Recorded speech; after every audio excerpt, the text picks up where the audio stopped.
स्वागत है आप सभी का हमारे यूट्यूब चैनल इंग्लिश वाला में, जहां हम लोग प्रिपरेशन कर रहे हैं आरपीएससी स्कूल लेक्चरर की, आरपीएससी सेकंड ग्रेड टीचर की, साथ ही साथ टीजीटी पीजीटी जो एनवीएस केवीएस या डीएसएसपी डिपार्टमेंट है उसके लिए भी हमारे पास कंटेंट जो है हमारे यूट्यूब चैनल पे अवेलेबल है। तो चलिए आज हम लोग आरपीएससी सेकंड ग्रेड के इंग्लिश के पेपर में जो हमारा teaching of prose poetry grammar and composition section आता है, ये फ्रेंड्स आपको मैं बता दूं टीचिंग मेथड वाले सेक्शन के साथ ही आता है, जिसमें आपको प्रोज पोइट्री और कंपोजिशन जो है वो कैसे पढ़ाया जाना चाहिए, क्या उसका तरीका होना चाहिए, कौन कौन से उसके रूल्स है, कौन कौन से उसके मेथड्स है, ये सभी चीज़ें आज हम लोग देखने वाले हैं teaching of prose poetry grammar and composition में। So without wasting any time चलिए शुरू करते हैं हमारा पहला टीचिंग ऑफ प्रोज। देखिए, teaching of prose prose is a language in its ordinary form. पहली बात तो ये कि प्रोज होता क्या है। प्रोज जो है एक लैंग्वेज ही है। एक्चुअली लैंग्वेज जो है अपनी ऑर्डिनरी फॉर्म में होती है तो उसे प्रोज कहा जाता है। And it is also any writing that is not poetry. Other than poetry जितने भी कंटेंट होते हैं सारे के सारे वो प्रोज में आते हैं। चाहे स्टोरी है, चाहे नॉवेल है, चाहे एसेज हैं, चाहे आर्टिकल हैं, सारे के सारे जो है वो प्रोज सेक्शन के माने जाते हैं। उसके बाद prose is words in their best order. Saint Coleridge बताते हैं, जो हमारे रोमांटिक पोएट है सेंट कॉलरीज, वो बताते हैं कि प्रोज जो है वो क्या है। वर्ड्स जो होते हैं वो अपने बेस्ट ऑर्डर में जब माने जाते हैं, बेस्ट फॉर्म में जब होते हैं तो उसे प्रोज कहा जाता है। In prose words are arranged into sentence and sentence into paragraph. बिल्कुल सही बात है। वर्ड्स को जो है सेंटेंस के फॉर्म में रखा जाता है और वर्ड सेंटेंस जो होते हैं वो पैराग्राफ के फॉर्म में होते हैं, और वही जो चीज़ होती है वो प्रोज कहलाती है। Prose is the most important aspect of literature, very important. Literature की शुरुआत जो होती है वो प्रोज से ही होती है, उसके बाद पोएट्री आती है। Both language development and literary development are aims of teaching prose. दोनों, चाहे आप लैंग्वेज का डेवलपमेंट मान लीजिए या उसके साहित्य का डिपार्टमेंट मान लीजिए, अगर आपका प्रोज सही नहीं है तो वो सारा का सारा जो है वो बेकार होता है। तो teaching prose is most prominent thing for development of language as well as development of literary. Prose is a powerful medium of expressing ideas. Prose के माध्यम से हम अपने विचारों को, फैक्ट तथ्यों को, लॉज नियम को, प्रिंसिपल सिद्धांतों को हम अपने किसी के सामने रख सकते हैं, हम अपने व्यूज को किसी के सामने बता सकते हैं। Therefore it appeals to head और माइंड। इसलिए दिमाग और मस्तिष्क दोनों के लिए जो है सर और दिमाग दोनों के लिए बहुत ज़्यादा इंपॉर्टेंट होता है।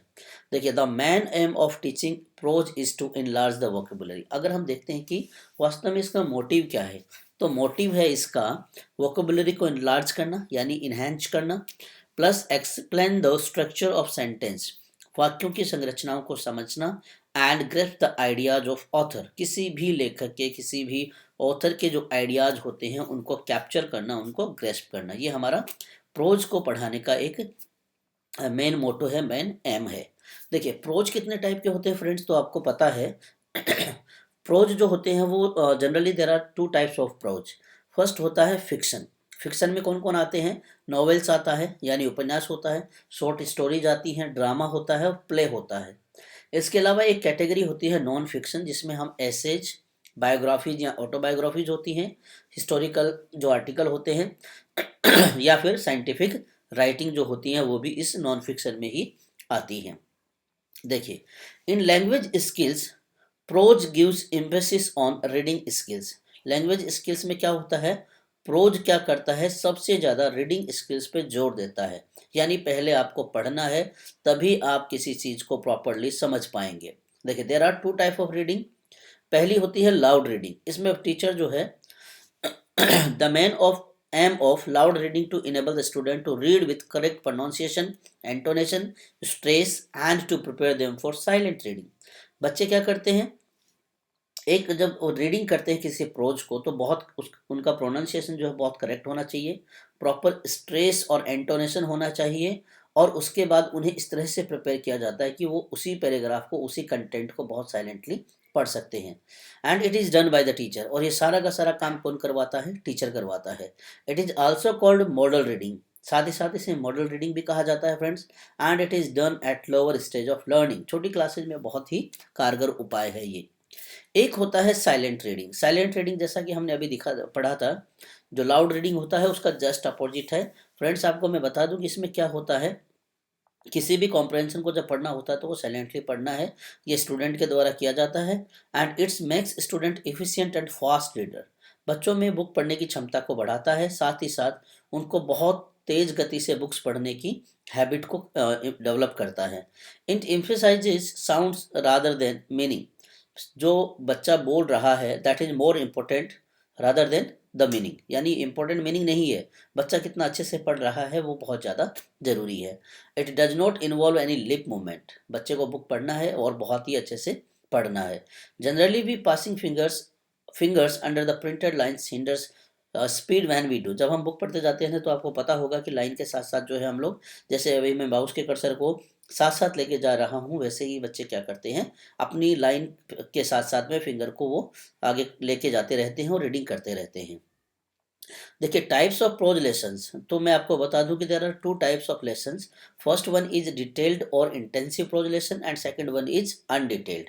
देखिए डिटेल्ड लेसन में क्या होता है, the text book is read through word by word, पूरी बुक को जो है एक एक शब्द सहित पढ़ा जाता है। Then teacher has to explain the meaning of each and every new words of phrase, जैसा मैं अभी कर रहा हूँ। टीचर क्या करता है, एक एक शब्द की एक एक फ्रेज की मीनिंग को बताता है।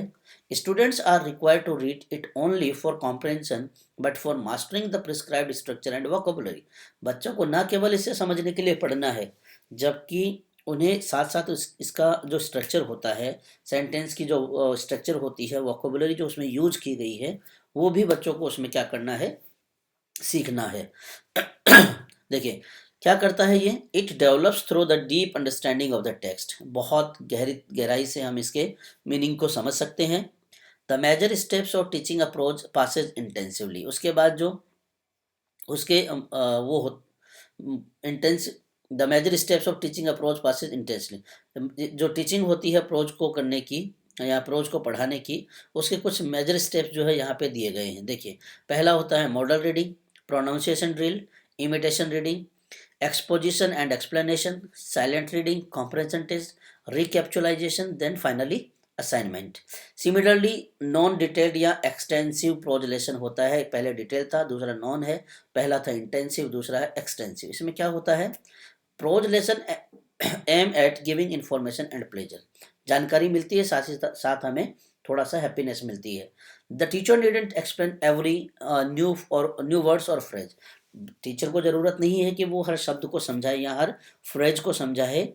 Students are required to grasp the meaning of new words according to the situation और context in which they are used, बस बच्चे को क्या करना है, सेंटेंस को पढ़ते जाना है और उसके अकॉर्डिंग उनको समझते जाना है। इम्पोर्टेंट बात यह है कि जो एक्सटेंसिव रीडिंग होती है ये SQ3R फॉर्मूले पे काम करती है, जो एग्जाम में पूछा जा सकता है friend. SQ3R is used in non detailed और extensive pros lesson reading.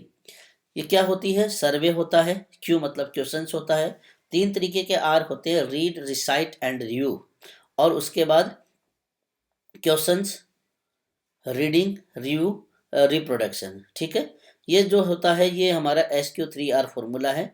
It develops general understanding of the text, reading habit and increase speed of reading, क्या करता है, नॉलेज को बढ़ाता है, रीडिंग हैबिट को इंक्रीज करता है, साथ ही साथ पढ़ने की जो गति होती है उसको भी डेवलप करता है। देखिए एम ऑफ टीचिंग प्रोज हमने स्टार्टिंग में देखा था थोड़ा सा एक शॉर्ट में, the aim of teaching English prose is for language development and literary development. ये बात हमने पहले देख ली थी कि किसी भी साहित्य के डेवलपमेंट के लिए, साथ ही साथ लैंग्वेज के डेवलपमेंट के लिए बहुत ज़रूरी है कि हमें प्रोज को पढ़ना है।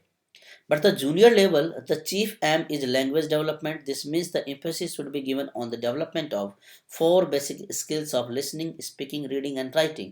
लेकिन अगर छोटी क्लासेस की हम बात करें तो वहाँ पे लिटरेरी डेवलपमेंट बाद की बात है, पहले हमें भाषा का विकास करना बहुत ज़रूरी है।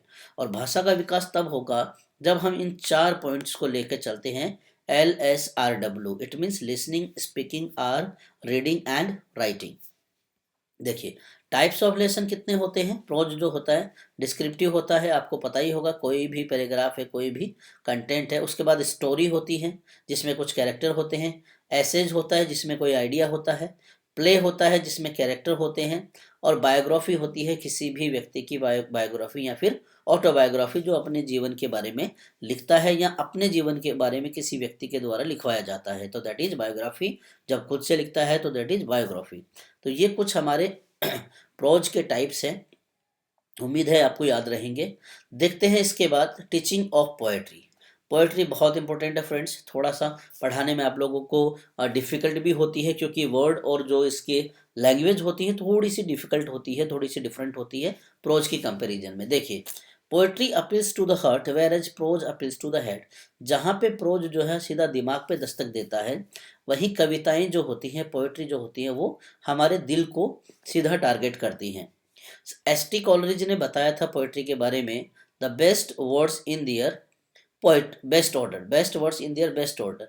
जो अब आपको मैं याद दिला दूं कि सेंट कॉलरिज ने प्रोज के बारे में कहा था कि the words in their best order, और पोएट्री के लिए उन्होंने कहा है कि best words in their best order, यानी अच्छे शब्द अच्छे ऑर्डर में। प्रोज में केवल शब्द हैं वो अपने अच्छे ऑर्डर में है। देखिए, poetry embodies the beauty of form, beauty of thought and beauty of feelings. क्या क्या होता है पोएट्री में? ब्यूटी ऑफ फॉर्म होता है, ब्यूटी ऑफ थॉट होती है, और ब्यूटी ऑफ फीलिंग्स होता है। Poetry Lay's the foundation for the appreciation of the beauty of language. जब किसी भाषा की प्रशंसा की जाती है तो वहाँ पे उसकी नींव मजबूत करने का काम जो है वो कविता के द्वारा या पोएट्री के द्वारा ही किया जाता है। It educate their emotions and enhance their power of imagination. जो बच्चे होते हैं या जो पोएट्री को पढ़ने वाले होते हैं, उनके इमोशंस को एजुकेट करते हैं, साथ ही साथ उनकी जो कल्पना शक्ति होती है उसको भी बहुत ज़्यादा ये बढ़ाते हैं। Poetry is more sound than sight, prose is more sight than sound. देखिए, प्रोज में क्या होता है, देखना ज़्यादा जरूरी है, साउंड क्या है, that is not not important. लेकिन पोएट्री में साउंड जैसे बोला जा रहा है, जैसे उसको पढ़ा जा रहा है, that is more important. In poetry words are arranged into lines and lines into stanza. Prose में हमने पढ़ा था फ्रेंड्स कि वर्ड्स को सेंटेंस में लिखा जाता है, सेंटेंसेस को पैराग्राफ में। पोएट्री में क्या होता है, words are arranged into lines, और लाइंस जो होती हैं वो स्टेंजाज में बदल जाती हैं। एम देखते हैं इसके पोएट्री को पढ़ाने के, to enable the student to recite the poem with proper rhythm and intonation and stress. Very important. Poetry पढ़ाने का बच्चों को क्या उद्देश्य होता है कि बच्चे जो है पूरे लय और ताल के साथ, पूरे एंटोनेशन और स्ट्रेस यानी पूरे उतार चढ़ाव के साथ उस पोएट्री को पढ़ें। And to develop students power of imagination, अपनी कल्पनाओं की शक्ति को वो और अधिक बढ़ा सके, इसीलिए बच्चों को पोएम जो है वो पढ़ाई जाती हैं। To train the emotions, feelings and imagination of the students, to enable them to understand the thought and imagination content in the poem. Poem में कौन सा तो भाव है, कौन सा विचार है, कौन सी कल्पनाएं हैं, उन सभी को बच्चे क्या करते हैं, समझ लेते हैं। Then to appreciate rhyme and rhythm and style of the poem. कविता का जो स्टाइल है, पोएम का जो स्टाइल है, उसको समझे, उसकी रिदम लय ताल को समझे, साथ ही साथ उसकी जो राइम होती है यानी तुकबंदी जिसे हिंदी में कहा जाता है, उसको भी हम देखें। साथ ही साथ है to develop their aesthetic sense. बहुत ही इंपॉर्टेंट पार्ट है फ्रेंड, ये एस्थेटिक सेंस को डेवलप करना भी पोएट्री का मेन मोटो है। और उसके बाद में to taste their to develop the their taste for literature, साहित्य में जो उनकी रुचि है उसको और अधिक बढ़ाया जा सके। देखिए, पोएट्री को पढ़ा सकते हैं तो कैसे पढ़ा सकते हैं? So there are different ways. by giving a brief summary of the poem pertaining to the background and general theme of the poem and then asking few questions on it। पहले आप पोएम की एक summary पूरी तरीके से बता दीजिए, साथ ही साथ उसके बैकग्राउंड को बता दीजिए।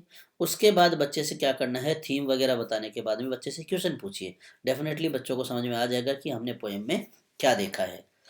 Then by giving a life sketch, poetic style, characteristics of the poet. जो पोएट होता है किसी भी पोएट्री का, पहले आप उसका इंट्रोडक्शन दीजिए, लाइफ स्केच के बारे में बताइए, और उनकी जो स्टाइल होती है पोएट्री की उसके बारे में भी आप बता सकते हैं। मान लीजिए if the poem is descriptive, बहुत ज़्यादा बड़ी पोएम है, पोएम बड़ी है, तो a picture can be shown, तो उनके पोएम की जो है एक फ़ोटो दिखाई जा सकती है। देन 2 और 3 questions on the picture can be asked, और उस फोटो के माध्यम से या उस फोटो पे बेसिस कुछ 2 या 3 क्वेश्चन जो है बच्चों से पूछे जा सकते हैं। तो ये हमारा एक सिंपल सा तरीका होता है पोएट्री को पढ़ाने का। अब हम बात करते हैं ग्रामर को पढ़ाने का क्या तरीका होता है, टीचिंग ऑफ द ग्रामर। चूंकि हमारे आरपीएससी सेकंड ग्रेड के सिलेबस में है फ्रेंड्स, तो डेफिनेटली यहाँ से क्वेश्चन बनेंगे और हमें बहुत अच्छे तरीके से ये आना चाहिए कि what are the styles, what are the ways to teach the prose, poetry, grammar and compositions. तो थर्ड पार्ट है हमारा टीचिंग ऑफ ग्रामर। पहली तो बात यह है कि ग्रामर है क्या। So the study of organisation of words into sentences which is based on certain rules. किसी भी शब्द या वाक्य का ऑर्गेनाइजेशन होता है और उस ऑर्गेनाइजेशन को स्टडी हमें करना है और हमें ये पता लगाना है कि वास्तव में उनके रूल्स क्या हैं। ठीक है, यानी शब्दों और वाक्यों की ऑर्गेनाइजेशन पे अध्ययन करना और ये पता लगाना कि वो किस रूल्स पे, किन विशेष नियमों पे वो आधारित होते हैं। It is also a branch of linguistic. ये ही भाषा का ही एक शाखा होती है, ब्रांच होती है, that deals with formalizations of different language patterns. अलग अलग भाषाओं के प्रकार को, पैटर्न्स को ये क्या करती है, फॉर्मलाइज करती है, उनका रूप बनाती है। A set of pattern and structure in which the words of language are arranged in order to convey a large meaning। यानी किसी भी प्रकार का जो पैटर्न हो, चाहे वो स्ट्रक्चर हो शब्दों का, और उन शब्दों के माध्यम से उन शब्दों को क्या किया जाता है कि लैंग्वेज के फॉर्म में उन्हें अरेंज किया जाता है और बताया जाता है कि वास्तव में इसका क्या अर्थ निकलता है।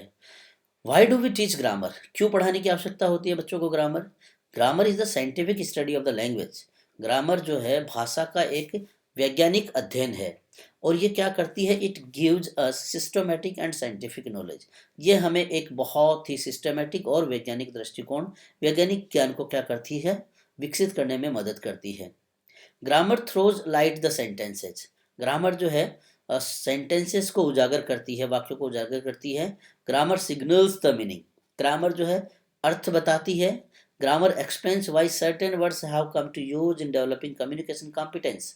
ग्रामर ही हमें ये बताती है कि कोई भी शब्द जो है वो कम्युनिकेशन के लिए, यानी वार्तालाप के लिए, विचारों के आदान प्रदान के लिए किस प्रकार से उपयोगी है और किस तरह से उनका विकास किया गया था।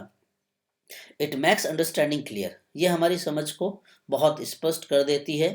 Teaching of grammar is particularly useful for improving accuracy. Grammar जो है बहुत इंपॉर्टेंट इसलिए भी मानी जाती है क्योंकि ये हमारी एक्यूरेसी को, यानी हमारी जो किसी भी चीज़ को करेक्ट करने की जो हैबिट होती है उसको इम्प्रूव करती है।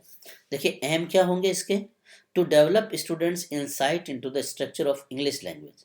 किसी जैसे इंग्लिश भाषा है, इंग्लिश भाषा की जो स्ट्रक्चर होती है, उसके साइंटिफिक जो स्टडी होती है, उसको डेवलप करना है, उसको समझना है और उसको जानना है। To enable the student to develop their understanding about the rules of English grammar through use and practice। बच्चे क्या करेंगे, इंग्लिश ग्रामर को क्या करेंगे, सीखेंगे, समझेंगे और अपनी नॉलेज को डेवलप करेंगे। और सीखने का तरीका उनका रहेगा कि वो उन रूल्स को यूज करें, उनकी प्रैक्टिस करें, उन्हें याद करें। Then they can develop their understanding about the rules of English grammar. Now to enable the student to assimilate the correct pattern of language without rote memorization। बच्चों को इतना योग्य बनाना है कि वो बिना रटे, बिना मेमोराइजेशन, बिना रोट मेमोराइजेशन के वो क्या कर सके, किसी भी पैटर्न को, लैंग्वेज के पैटर्न को करेक्ट कर सके और सही तरीके से उसका अध्ययन कर सके। Finally to enable the student to speak and write correctly. बच्चों को इतना योग्य बनाना है कि वो अच्छे से इंग्लिश में बात कर सके और बहुत अच्छे तरीके से वो इंग्लिश के सेंटेंसेस लिख सकें। टाइप्स ऑफ ग्रामर की अगर हम बात करते हैं तो there are two type of grammar, prescriptive grammar and descriptive grammar. Prescriptive grammar का एक और नाम है theoretical grammar, formal grammar, traditional grammar. इन सभी को हम एक ही नाम कहेंगे, प्रिस्पेक्टिव। देखिए, the prescriptive grammar describe how a language should be used to communicate. Prescriptive grammar जो है क्या काम आती है, ये हमें ये बताती है कि किसी भी भाषा को कम्युनिकेशन में, यानी विचारों के आदान प्रदान में कैसे काम में लेना है, ये हमें बताती है। And it establishes the norms of correct and incorrect use. सही और गलत यूज कैसे किए जाते हैं, क्या उनके नियम होते हैं, उन नियमों को भी ये निर्धारित करती है। It ties the language with rules. ये नियमों के साथ भाषाओं को बांधती है। कौन? Prospective grammar. डिस्क्रिप्टिव या फंक्शनल ग्रामर की अगर हम बात करते हैं तो the descriptive grammar describes how a language is used to communicate. देखिए फ्रेंड, दोनों में यहाँ पे अंतर है।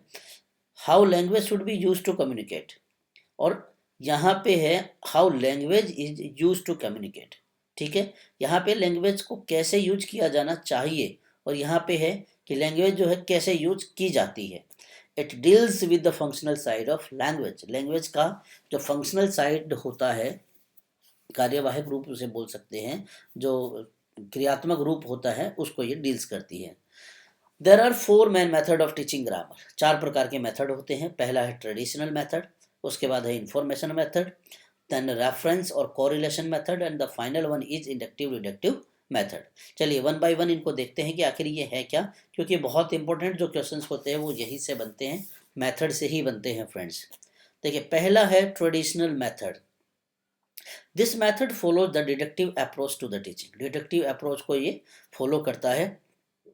In this method, grammatical items are taught with the help of grammar book which contains definition, rules, example और exercise।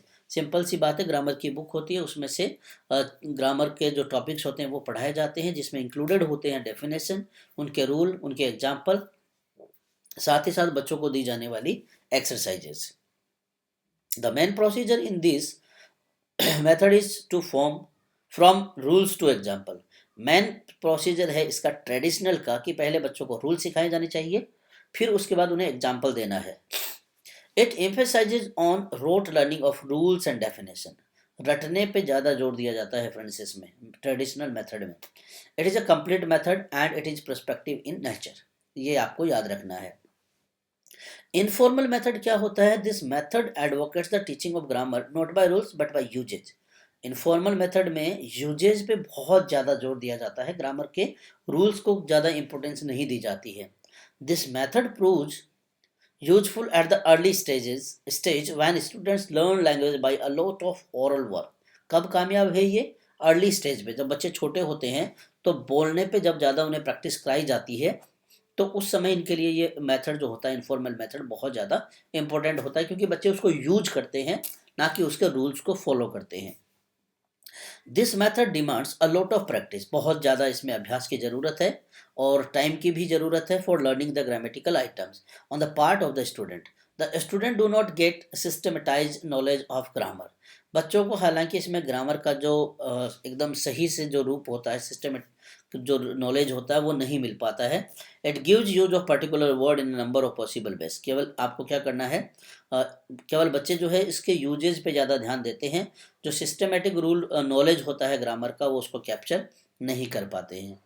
इसके बाद है इंसिडेंटल मेथड या फिर रेफरल मेथड, या फिर उसका जो ओरिजिनल नाम है कोरिलेशन मेथड, उसको देखते हैं। This method is also called incidental method as grammar is taught incidentally in this method. Incidentally पढ़ाया जाता है, मोटिव नहीं होता है ग्रामर को पढ़ाने का, तो इसीलिए इस मेथड को इंसिडेंटल कहा जाता है। क्या होता है?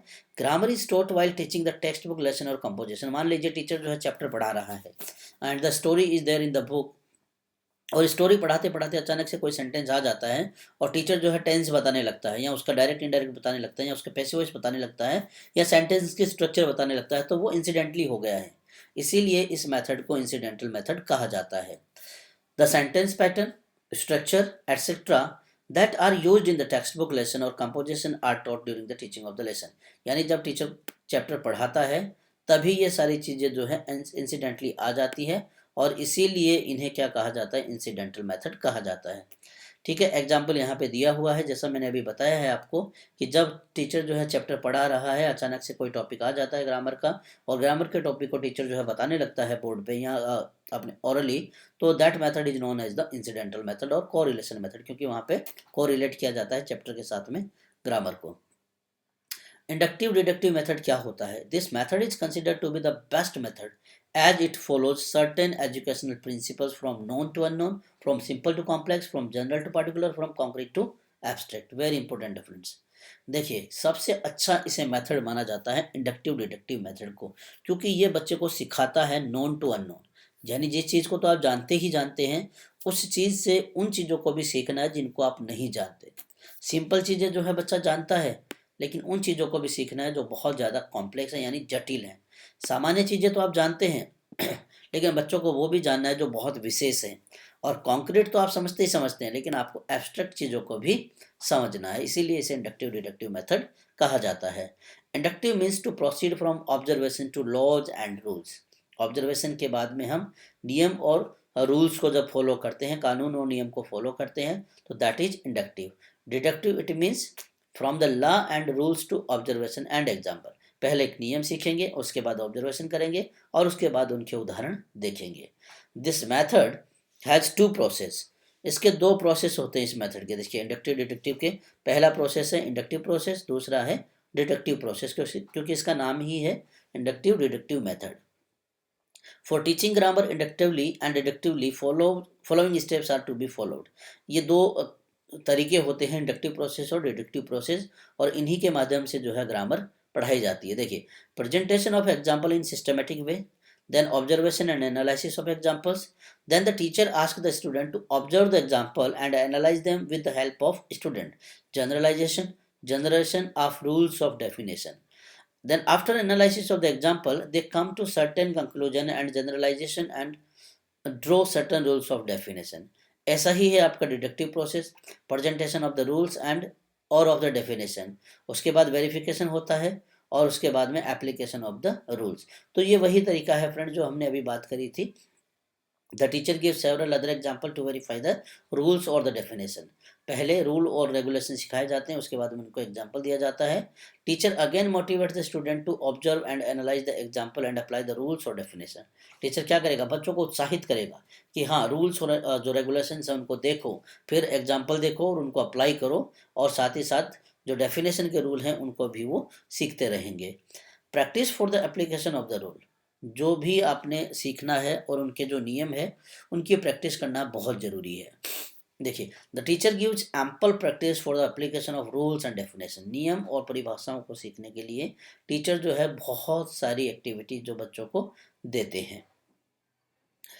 It is advisable that grammar should be taught informally at the early stage with the inductive and deductive method, and incidental method at the middle age, and the traditional method at the higher। ये बहुत important है friend. ये सुझाव दिया गया था कि grammar should be taught, बच्चों को ग्रामर सिखाई जानी चाहिए अर्ली स्टेज पे। देखो पहले बात करते हैं हम, अर्ली स्टेज पे सिखाया जाना चाहिए इंडक्टिव और डिडक्टिव मेथड से। उसके बाद आता है इंसिडेंटल मेथड। इंसिडेंटल मेथड की हम बात कर रहे थे, जो इंसिडेंट जो होते हैं इंसिडेंटली ये ग्रामर सिखाई जाती है, वो होता है मिडिल स्टेज पे, और ट्रेडिशनल जो मेथड होता है उसको सिखाया जाना चाहिए हायर स्टेज पे। तभी बच्चों को ग्रामर जो है प्रॉपरली सिखा सकते हैं। फाइनल है हमारा टीचिंग ऑफ कंपोजिशन। कंपोजिशन को पढ़ाना जो है बच्चों को क्यों ज़रूरी है। पहली बात करते हैं कि कंपोजिशन आखिर है क्या। The general objective of teaching composition is expression of thoughts, यानी हम अपने विचारों को, आइडियाज़ को, फीलिंग्स को, ऑब्जर्वेशन को, एक्सपीरियंस को रिटर्न फॉर्म में जब हम लिखते हैं तो that written form is known as the composition. मान लीजिए हम पोएट्री लिख रहे हैं तो हमने कंपोज की है, हम ऐसे या स्टोरी लिख रहे हैं तो that is also our composition. It refers to the process of collecting thoughts or information, arranging them in sequence and expressing them in accordance with the recognized standard of form। जितने भी हमारे ideas हैं, thoughts हैं, information, उन सभी को एक sequence में रखने के बाद उनको स्टैंडर्ड फॉर्म में रखना होता है। That standard form is known as the composition. देखिए कौन कौन सी चीज़ें हैं, ऐसे हैं, स्टोरी है, लेटर है, पोएम है, कोई भी डिस्क्रिप्टिव जो कंपोजिशन है that is also known as the composition. Some of the forms of composition, ये कुछ कंपोजिशन के फॉर्म हैं। Proper organization, clarity and effectiveness of the subject matter are sound of the important point to be kept in mind while writing a composition। जब भी हम किसी चीज़ की composition करते हैं तो क्या ज़्यादा ज़रूरी है, तो पहला है प्रॉपर ऑर्गेनाइजेशन, सही तरीके से उसका बनावट हो, ऑर्गेनाइजेशन हो, क्लैरिटी हो कि हम कहना क्या चाहते हैं, और सब्जेक्ट मैटर के साथ उसका प्रभाव हो, इफेक्टिवनेस हो, तभी उसे हम ये कह सकते हैं कि ये एक अच्छी कंपोजिशन है। In short composition, expression of thought and ideas in one's own word, अपने ही शब्दों में अपने आइडियाज को, थॉट्स को लिखना, that is known as the short composition.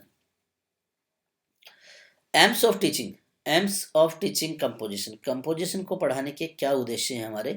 To encourage the student to express their ideas in organise and systematic way, हमने अभी discuss किया है, अपने विचारों को बाहर निकालना, कंपोज करना, उनको लिखना और एक अच्छे स्टैंडर्ड ऑर्डर में रखना।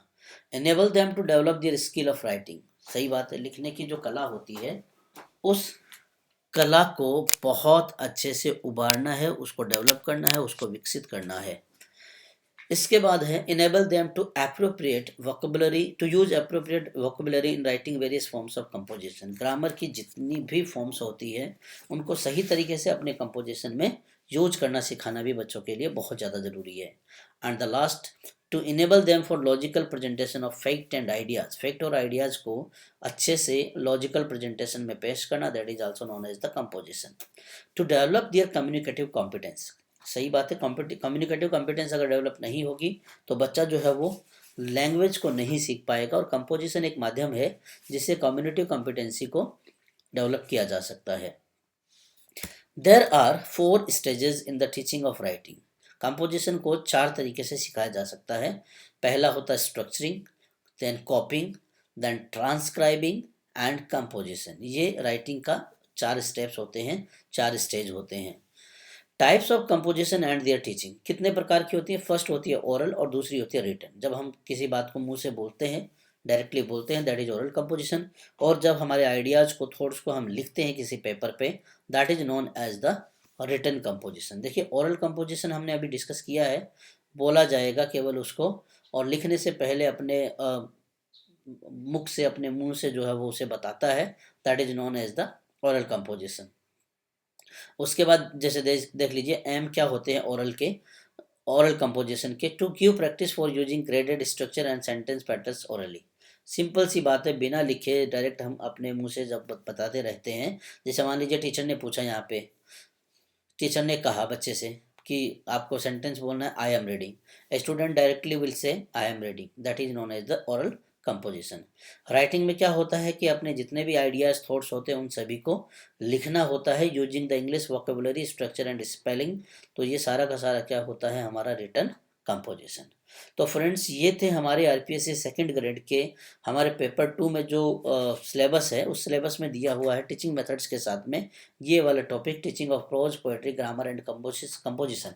इट्स वेरी इंपॉर्टेंट फ्रेंड्स, और डेफिनेटली यहाँ से क्वेश्चन बनेंगे और आपको बहुत अच्छे से इसको समझ लेना है। जल्दी ही इन पे एक एमसीक्यूज में और लाने वाला हूँ, तो आप हमसे जुड़े रहें, चैनल को शेयर करें, सब्सक्राइब करें। धन्यवाद।